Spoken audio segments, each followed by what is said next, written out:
오늘 이 아침 우리에게 주시는 하나님의 말씀, 구약성경 창세기 45장 1절에서 15절, 로마서 11장 29절에서 32절, 그리고 신약성경 복음서 마태복음 15장 21절에서 28절에 있는 말씀이 되겠습니다. 우리가 믿음의 삶을 살아갈 때, 특히 신앙생활 할 때 가장 많이 듣는 단어 중 하나가 섭리다라고 하는 단어입니다. 우리가 이 섭리라고 하는 것을 잘 이해하지 못하면 기독교적인 세계관을 우리가 갖지 못하게 됩니다. 섭리라고 하는 것은 그 사랑으로 가득 찬 전지전능하신 하나님이 이 세상의 모든 것을 관장하시는 분이시다 라고 하는 것을 믿는 겁니다.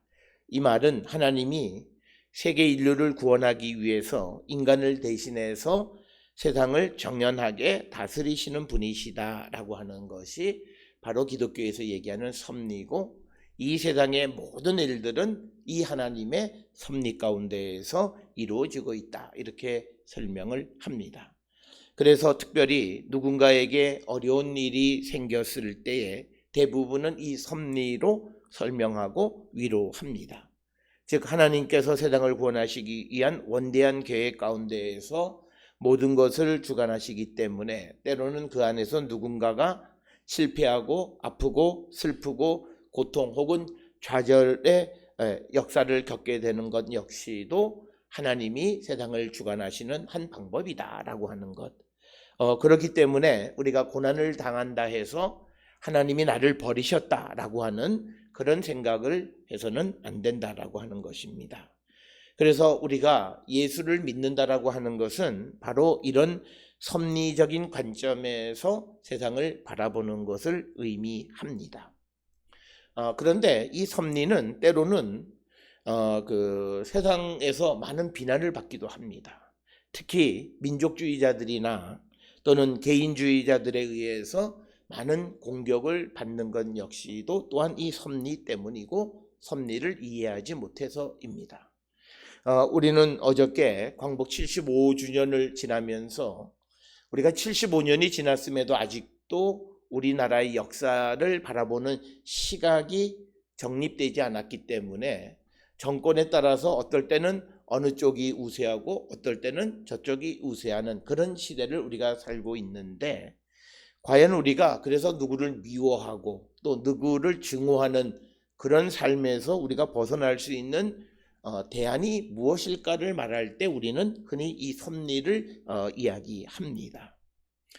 그렇기 때문에 섭리 가운데 살아가는 사람들은, 세상을 섭리로 바라보는 사람들은 비록 내게 어려운 일이 닥치고 또 내게 힘든 일이 온다고 할지라도 그것에 대해서 긍정적인 그런 생각과 삶의 자세를 갖게 됩니다. 왜냐하면 이것은 하나님이 궁극적으로 우리를 사랑하시고 구원하시는 한 과정에 있는 것이다, 이렇게 이해하기 때문입니다.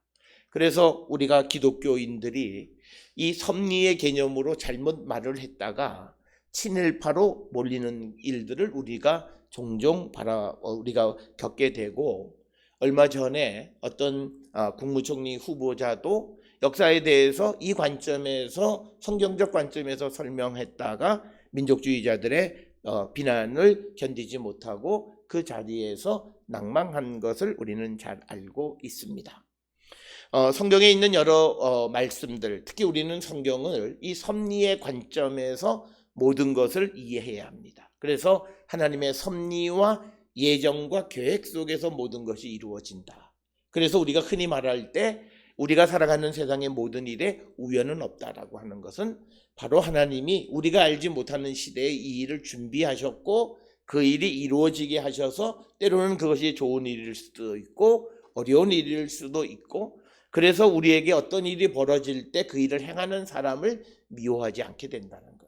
그래서 예수님이 우리에게 원수를 사랑하라고 말하는 것은 그 원수의 문제가 아니라 하나님이 그 일을 이루기 위해서 그를 들어서 썼을 뿐이기 때문에 그 내가 생각하는 원수를 그렇게 미워해서는 안 되고, 그 일은 결국은 하나님에 의해서 되어진 것임을 우리가 믿고 고백하는 자가 되어야 한다라고 하는 겁니다.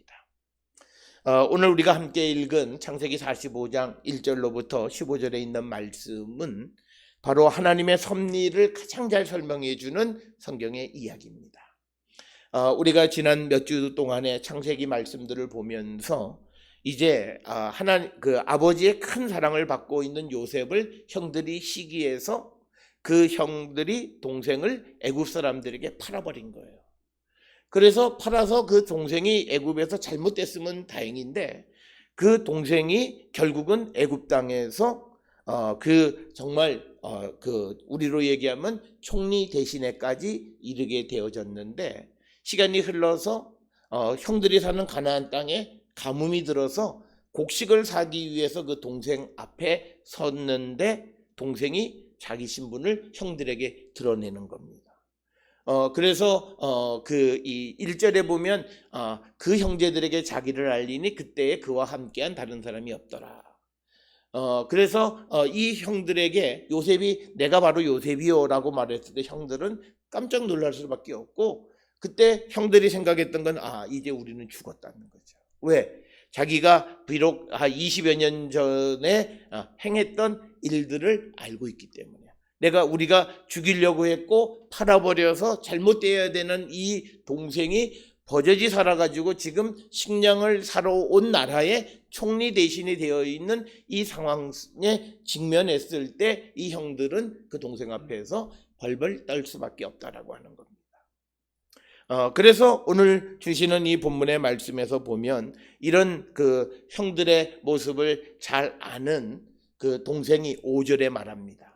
당신들이, 여기 형을 얘기하는 거죠. 나를 이곳에 팔았다고 해서 근심하지 마소서, 한탄하지 마소서.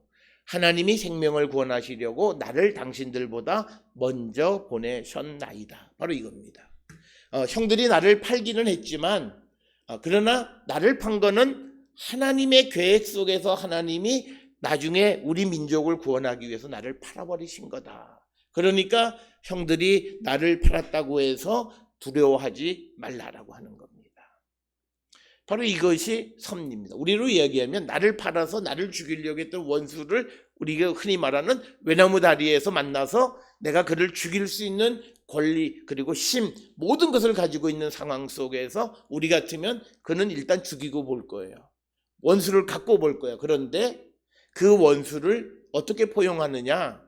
네가 나에게 나쁜 짓을 했지만 그러나 그것은 하나님의 계획 속에서, 그리고 하나님이 원대하게 우리 민족을 구원하기 위해서 누군가는 이 일을 위해서 먼저 애굽 땅에 와서 총리 대신이 되어야 할 사람이 필요해서 하나님이 당신들을 통해서 나를 팔았고, 그래서 내가 이렇게 총리 대신이 된 거니까 이것 때문에 형들이 나를 두려워할 이유가 전혀 없다라고 하는 겁니다. 바로 이것이 요셉이 형들에게 보여주는 하나님의 섭리로 자기에게 일어난 일을 바라보기 때문에 이제 그 형들을 용서할 수도 있고, 그리고 그 어려운 시대 속에서 잘 견딜 수 있었던 겁니다. 그래서 7절에 하나님이 큰 구원으로 당신들의 생명을 보존하고 당신들의 후손을 세상에 두시려고 나를 당신들보다 먼저 보내셨나니 그런즉 나를 이리로 보내니는 당신들이 아니요 하나님이시다라고 하는 겁니다. 오늘 우리가 세상을 살아가는 데 있어서 이런 마음을 갖고 이런 관점을 바라보면서 세상을 살아가고 세상의 모든 일들을 우리가 이해하게 되면 우리가 흔히 말하는 성경에서 말하는 예수님이 원수를 사랑하라고 하는 그 말을 우리는 실천할 수 있습니다.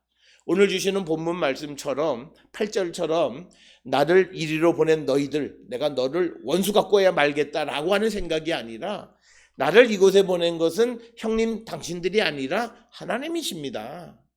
그러니까 형님 절대 나를 두려워하거나 나에게 나쁜 짓을 했다고 두려워할 이유가 없습니다 라고 하는 말로 그 형들을 용서하고 형들을 포용하고 형들에 대한 미움을 종식시키는 그런 요셉의 모습이 바로 오늘 우리가 살고 있는 이 시대에 가져야 될 성서적인 세계관이다라고 하는 겁니다. 그래서 우리가 흔히 어떤 이들은, 목사님들은 좋은 일이 있어도 은혜라고 그러고 나쁜 일이 있어도 그것도 은혜라고 얘기하는데, 그렇게 말하는 근거가 바로 이 하나님의 섭리를 믿기 때문입니다. 그래서 우리가 기독교인들은 고난도 하나님의 섭리예요. 그래서 이 고난은 내게 꼭 필요하기 때문에 하나님이 내게 주신 것일 뿐이다라고 하는 거예요. 그래서 그런 관점에서 보면 지금 내가 겪고 있는 고난은 더 앞날의 큰 행복과 영광을 위해서 꼭 지나가야 하는, 당연히 꼭 가야만 하는 것이다 라고 하는 것입니다. 이런 관점을 우리가 바라봐야 되는 거고, 오늘 한국 기독교는 우리 역사 속에서 이 민족주의자들이 너무 강하기 때문에 이런 역사관을 성경이 우리에게 가르쳐 주지만 그 역사관을 우리가 적용할 수가 없습니다. 우리가 세상을 살아가면서 누군가가 설교나 이런 중에서 일본도 결국은 우리를 위해서 하나님이 들어 쓰는 도구다라고 말하는 순간 그는 친일파가 되고 난리가 나게 되어지는 건데, 성경은 우리에게 그렇게 설명하는 거예요.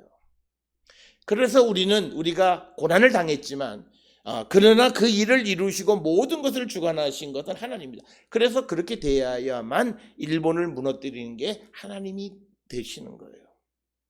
그래서 우리의 오늘날 살아가는 삶에서 역사관이 혼재한 이유는 이 섭리의 개념을 갖지 못하고 세상을 바라보고, 그래서 기독교는 민족주의를 배격합니다. 민족주의자가 되면 안 돼요. 우리는 세계가 하나의 나라라고 하는 것이지 우리 민족만이 탁월하다라고 하는 그런 생각을 가지면 바른 기독교 신앙은 아닙니다.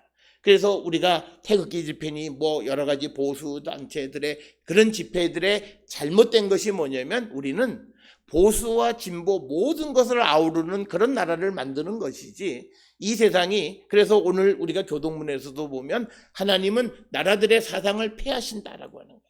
이게 무슨 이념적으로 진보다, 이념적으로 보수다라고 하는 어느 한쪽을 편드시는 분이 아니시라 모든 것을 아울러 가게 하시는 분이시다라고 하는 그런 관점을 우리가 갖고 살아가야 하고, 그래야만 우리는 우리 역사에 있는 이 어려운 과제들을 이해할 수 있고요. 특별히 이 공의로운 하나님이 왜 이 땅에 독재자들을 보냈느냐라고 하는 어려운 과제도 이 섭리를 통하지 않고는 이해할 수가 없습니다. 그러면 왜냐면 하나님이 독재자들을 어떻게 하지 못해서 일정한 기간 독재자들이 17년 20년 동안 이 땅을 지배하게 그냥 내버려 두신 하나님, 왜 이렇게 하나님은 무력하시냐라고 하는 그런 항변에 우리가 대답하는 것은, 그것은 우리에게 필요했기 때문이다라고 하는 거예요. 그래서 하나님이 일정 기간 우리에게 고난을 주셨다라고 하는 거예요. 그래서 고난의 주체는 사람이 아니라 하나님이 우리에게 필요해서 고난을 주셨고, 우리 개인도 내게 어떤 어려움이 닥치는 건 누구를 통해서 어려움이 내게 오지만, 그러나 그것은 궁극적으로 하나님이 주신 것이라는 거예요.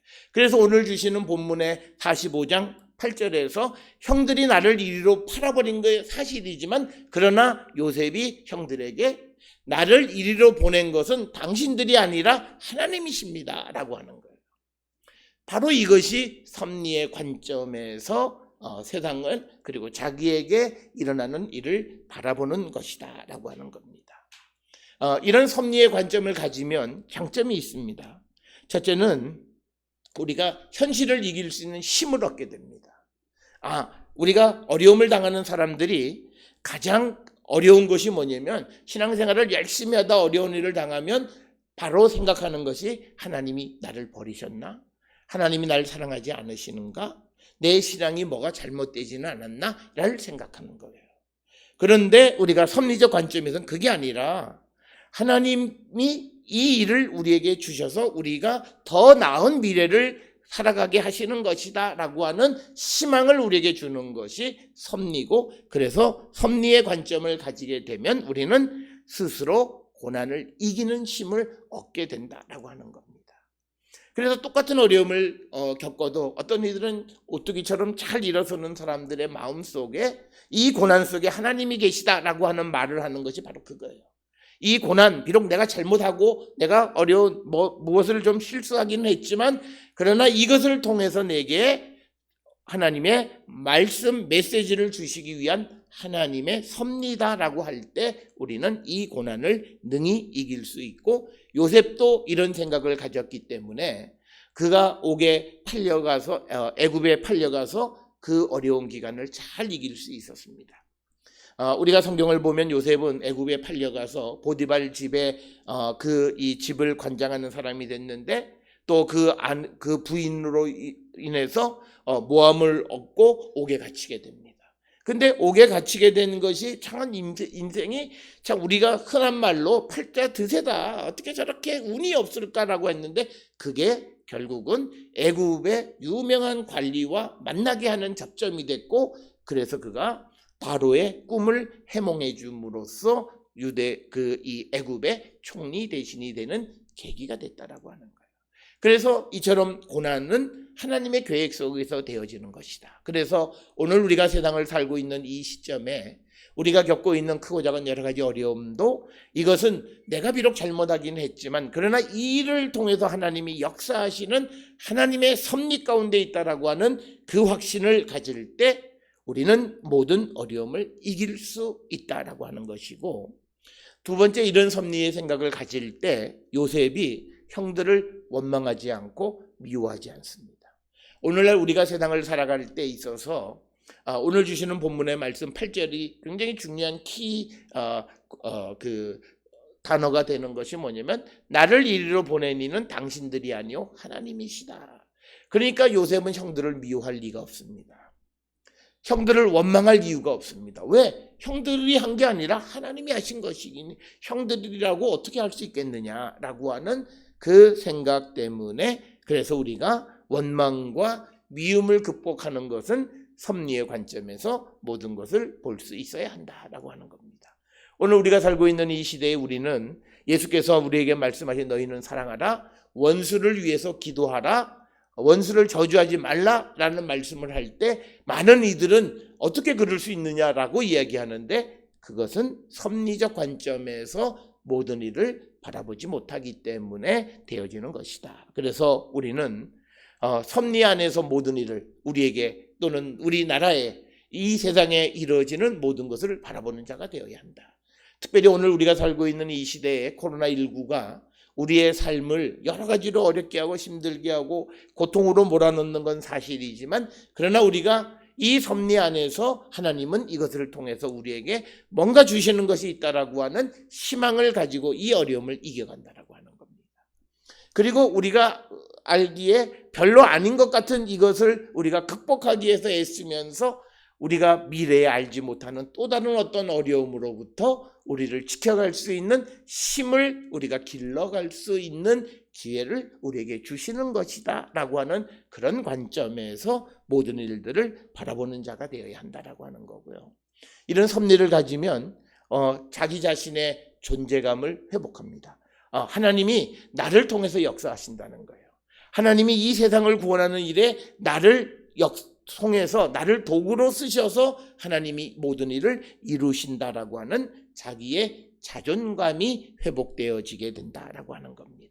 그래서 우리는 이 세상의 모든 일들을 섭리의 관점에서 우리가 바라보는 자가 되어야 하고, 바로 그런 관점에서 세상의 모든 일을 바라볼 줄 아는 사람들이 예수 그리스도 안에 있는 그런 믿음의 사람들이다라고 그렇게 우리가 말할 수 있습니다.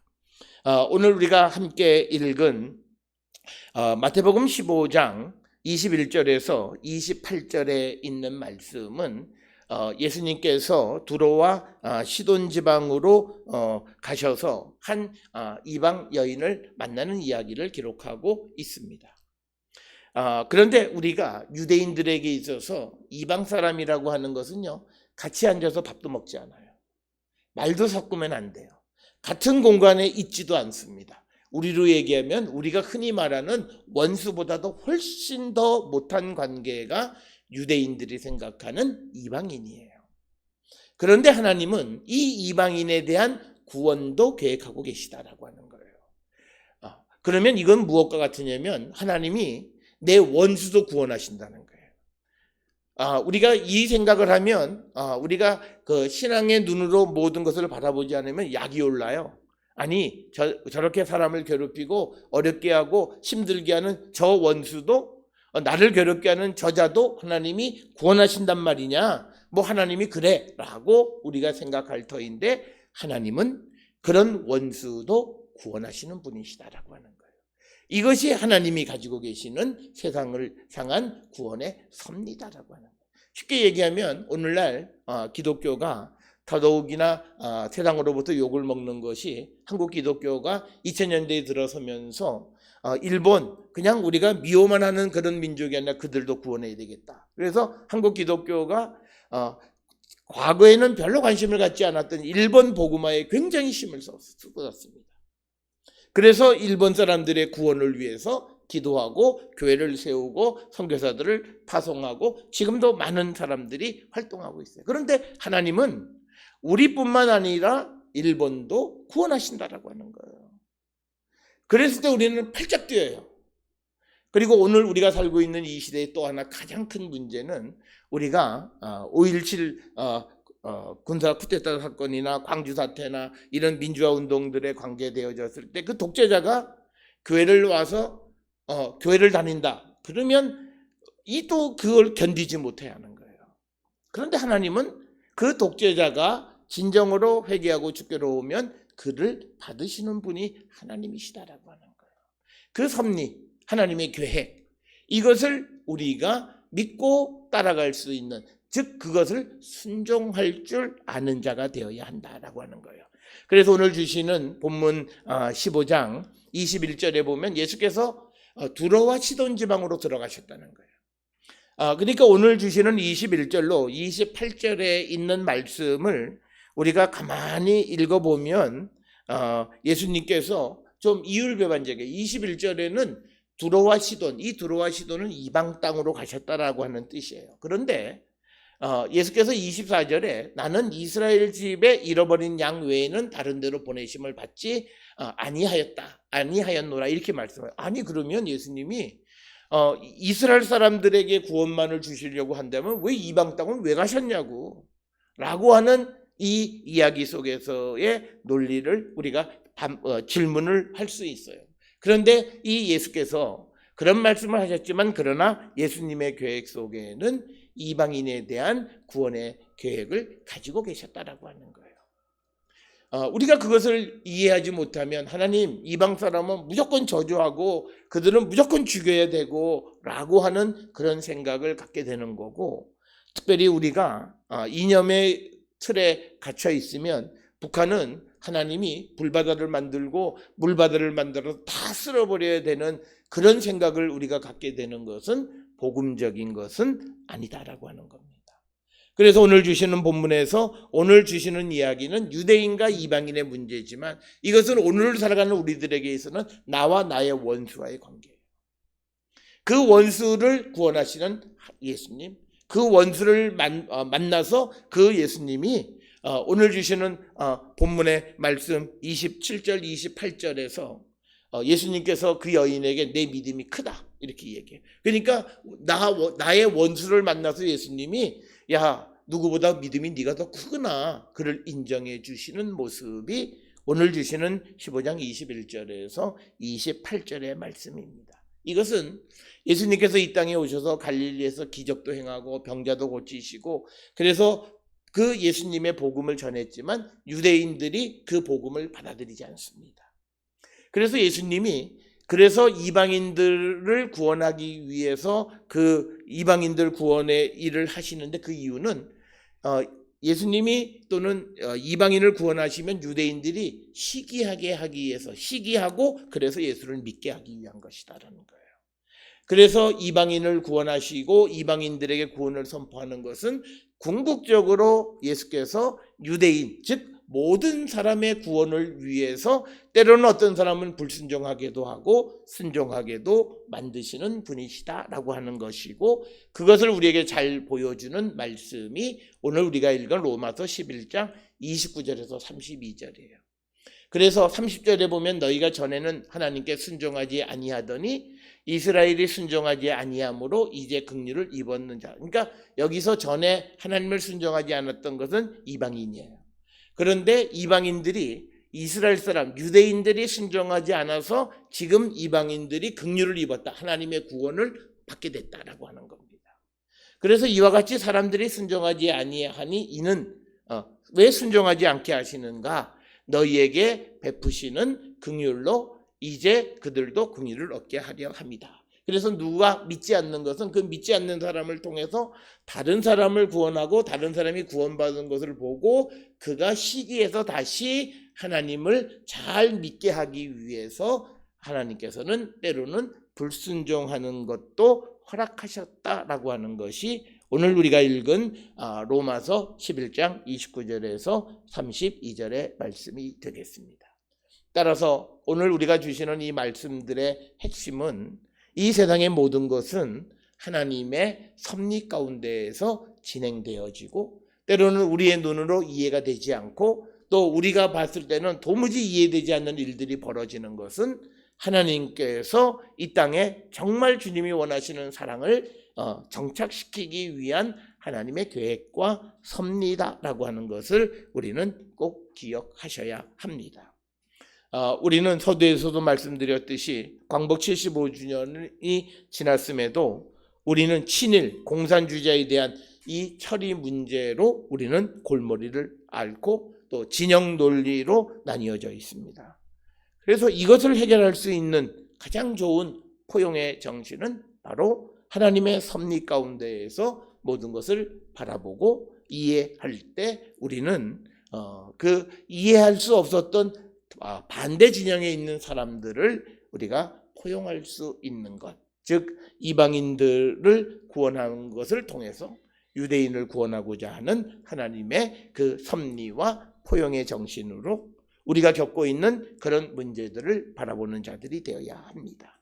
우리는 세상을 살아가면서 좋은 일만 있는 것이 아니라 어렵고 힘든 일들이 우리 앞에 놓여 있는 것이 현실입니다. 이런 문제를 바라볼 때 우리가 어떤 관점에서, 그래서 고난도 하나님의 섭리 가운데에서 되어진 것이고 그 섭리의 종착점은 하나님의 사랑이 우리에게 실현되어지는 것이다 라고 하는 겁니다.